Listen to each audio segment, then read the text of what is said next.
aš dabar net nesigilinu, kaip tai daroma, nes man tai yra kosmosas. Komisijos nuolat liaupsinamas iliuzionistas Anton Lavrentiev miegoti ant laurų neturi laiko. Juolab, kad nenumaldomai artėja didžiojo magijos šou finalas, o užkulisiuose sklandanti įtampa trukdo susikaupti. Tačiau Antono draugai tiki, jis vertas tapti nugalėtoju. Vienas iš jų aktorius Marius Repšys. Charizmatiškas labai žmogus, labai įdomiai pateikia, su jumoru, atsipalaidavęs, jį labai malonu žiūrėti sceną. Marius Repšys įsitikinęs, jei Antonas ir susimaus demonstruodamas kurį nors triuką, moteriškoji auditorija jam tikrai atleis. Kodėl? Ogi todėl, kad vargiai kuri moteris begali atsispirti iliuzionisto žavesiui.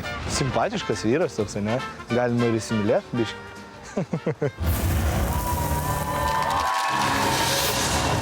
Ponios ir ponai, jūsų dėmesiui magijos profesionalas Anton Lavrentiev. Netrukus jūs būsite šokiruoti. Antonas tiesioginė to žodžio prasme rizikuos savo gyvybę.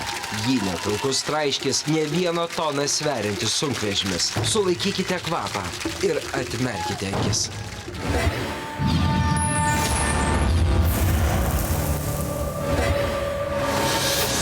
Sveiki, esu iliuzionistas Antonas, mes randamės Dariaus ir Girėno aerodrome ir dabar aš padarysiu vieną iš pavojingiausių triukų savo gyvenime.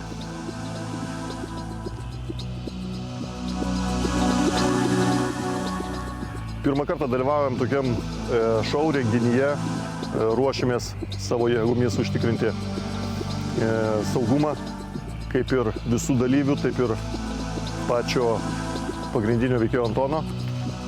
Nežinome, kas gali atsitikti renginio šito šou metu, todėl mes dėsim visas pastangas, kad šis renginys praeitų kuo sklandžiau ir kuo saugiau. Reali situacija būtų labai pavojinga ir abejotinai, ir žmogus liktų gyvas po tokios avarijos. Baisu, baisu. Ne kiekvieną dieną vyksta tokie įvykiai ir Lietuva tikrai turėtų sunerimti, jeigu prarastų tokį vyrą kaip Antonas.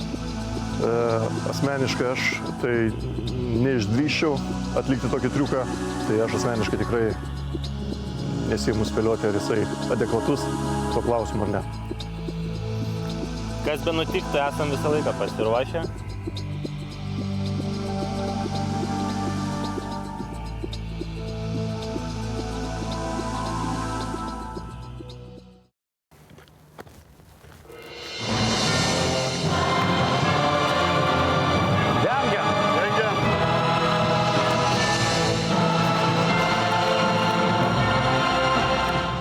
Atkreipkite dėmesį, viskas filmuojama su viena kamera ir nebus jokio montažo.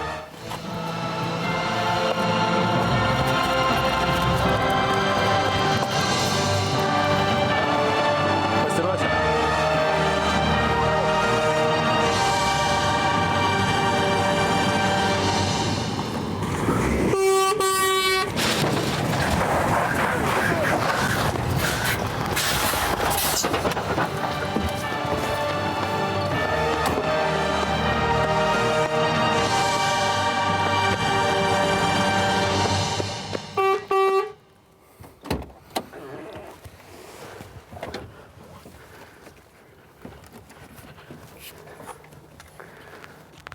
Norit sužinot, kaip aš tai padariau?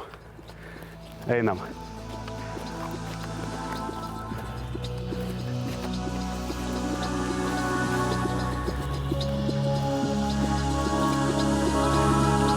Aš įlindau į šulinį.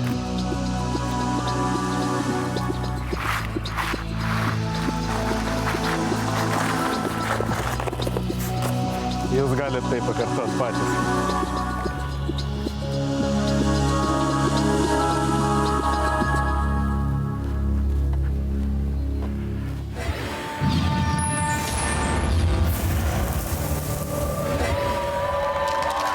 Taigi, kaip įvertins Vitalijus štai tokį drastišką kelių eismo taisyklių pažeidimą?